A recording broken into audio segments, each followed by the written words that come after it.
Alright, so with this week's chapter, I felt as though it was almost a recap because for the most part, everything that was said and everything that was done in this chapter definitely felt as though it was something we already kind of knew, or it was kind of like revisiting everything that we knew about Obito, how his feelings are, regarding the world and Rin and Naruto trying to tell him, no, you don't need to be like that. So I definitely felt as though it was just mainly recapping, visiting stuff that we've already seen countless times throughout this particular battle. One of the interesting bits, though, I definitely gotta say, is we found out that Obito apparently didn't know his parents, because prior to this, I thought, he just had regular parents, or maybe they were just two normal Uchiha, especially in one particular chapter. I believe it was during the Obito flashback where we were finding out, what led him to do all this stuff. We saw like a drawing on the wall, and it was like a two Uchiha. One of them looked like Obito, but instead of having like black hair, his hair wasn't shaded, and they had a baby. I thought that was like a drawing of his parents holding him as, like adults and whatnot, and they just gave birth to him.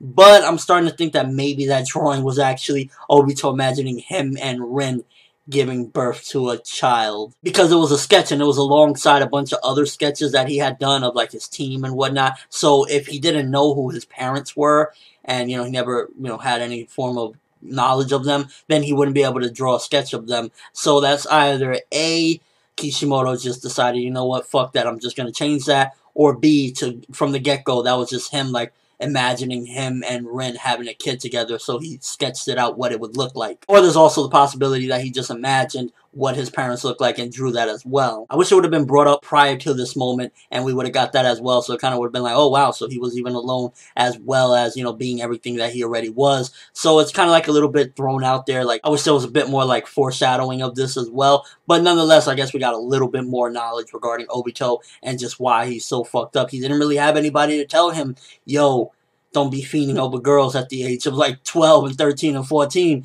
So he didn't have a lot of like guidance, so to speak, from like older people, especially parents. But that does kind of confuse me because Obito is very clumsy. He almost seemed as though he was kind of like a spoiled type of child when he was younger, always making excuses. Oh, I got sand in my eyes. And I always thought, well, he must have been like, he had a good life, his parents must have spoiled him or something like that. But I'm guessing that's just the way he grew up. He didn't have nobody to tell him, yo, don't make excuses, don't do this. So I guess the coin goes both ways with this one. But just a bit of a shocker to find out that he didn't know his parents or whatnot. Never was explained beforehand. So when Naruto told him that, yeah, you got to come back as Obito Uchiha of the Leaf and compensate for what you did normally, I'm thinking, what could he possibly do to compensate for everything that Obito's done?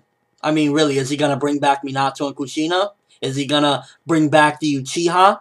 Is he going to, like, there's so much that this guy has done that there's nothing he could do to compensate normally. The only thing that he could do is go and get beheaded, or, they're not even going to put him in a prison. He's done too much to be put in prison, so the only thing that awaits him is death. Like, I mean, Naruto saying that, like, I don't think they're going to listen to him if he goes and begs them and pleads them. No, let him live. He's a decent guy. No, he's done way too much. He must pay for his crime. So even if he says, you know what, I'm going to take your hand in the very next chapter, which right now it feels it's up in the air because the chapter ended without Obito giving an answer to Naruto, like, yeah, you made me see the light or something like that. So even if he does take Naruto's hand, it's like, what awaits him? Like I said this in my last review, and I'll say it again.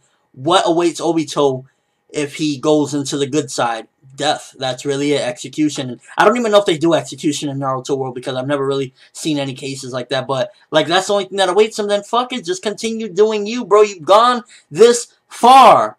You've gone this far. You've done a lot. You fucked up a lot of lives. You've snapped necks. You've done a lot. This is no time to change. Right now, it's not certain that he's going to take Naruto's hands because he's still, like, like on the fence with this whole thing. The next chapter could be a huge change. The next chapter could be like, he could say, yo, I already told you, I'm no one, and like rip Naruto's fucking hand off or some shit. He could do so many different things in the next chapter. It just really depends on what he's going to do. Or it could be that somebody else comes and says, compensate for it with your fucking life. And somebody, whether it be the Raikage, whether it be Madara, whether it be anybody, maybe Sasuke's like, yo, I said I was going to be Hokage, remember? In my reign, there ain't no fucking tomfoolery in here, and he'd come and just fucking cut his head off or something. It could be like many different outcomes with this one, and I guess that's one of the best things I would say about this chapter, because again, it felt like mainly recapping everything that we knew, is that the uncertainty and the cliffhanger of will Obito say yes. I mean, if he says no, for me personally, I feel as though it'll make more sense that not everyone is going to be able to change. Not everyone does the right thing, and not Naruto can't change every single person. I think that it would give a little bit more validity to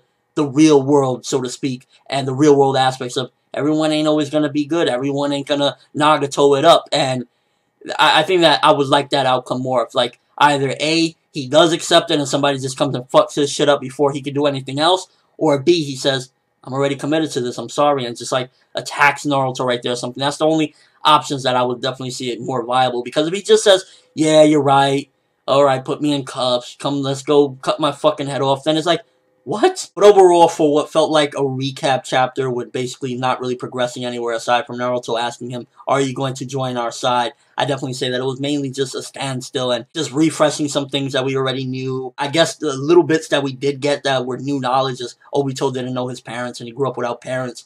And that's pretty much it. And that Naruto thinks that there's a way that Obito can compensate for this. Unless Naruto thinks that compensation is execution, which has never been Naruto's style anyway, then I don't see where that's going to go. It's really up in the air right now, depending on what Obito chooses. I'm going to give this one 4 out of 10. I mean, aside from finding out that Obito didn't have parents, it was mainly just the whole chapter of them going back and forth for what we've seen already a bunch of times, and then Naruto saying, yo, will you be a good guy? The next chapter, though, can be very pivotal to everything afterward, because depending on what Obito says or what people around decide to do, it could change everything, and it could definitely make either a crazy outcome, it could just make many different things. So I'm really looking forward to seeing what he will say. Is he actually going to say, Naruto, your words changed me, you know what, I love Rin, I'm going, fuck it, here, give me your hand. Or is he going to say, yo, I'm evil, fuck you. It really depends right there. Big question for you guys. I myself, I've already stated, but what do you guys think Obito's going to do? Will he say yes? Will he attack him? Will somebody else attack Obito from behind while all this is going on? I don't know. I guess they're probably like just standing still in the air while everyone looks at them or whatever. What do you think is going to happen right now that Obito is like in the position to either say yes or no? It seems as though he's defeated. What do you guys think? Is he going to choose yes or no or something else? Let me know in the comment section below. And your overall thoughts. Again, felt very recap. Mainly just told us a lot of what we already know. Little bit of tiny inklings of what we didn't know. The whole Obito's parents that he didn't know. I wish we would have found that out sooner instead of now, because it kind of just seems like just throwing it out there. Hey, he kind of was a bastard child as well. So a little bit iffy on that situation. But that's all I have for this review. Thanks for watching. Hope you enjoyed. Thumbs up if you can't wait to see what the fuck the outcome is going to be regarding Naruto and Obito's answer. Because right now, that's probably the best thing about this chapter. It's like, it left you off with a cliffhanger. Like, I need to fucking know, what is he going to say? Is he really going to go down with Talk No Jutsu? I need to know this. For that world, and as always, people, have an awesome day.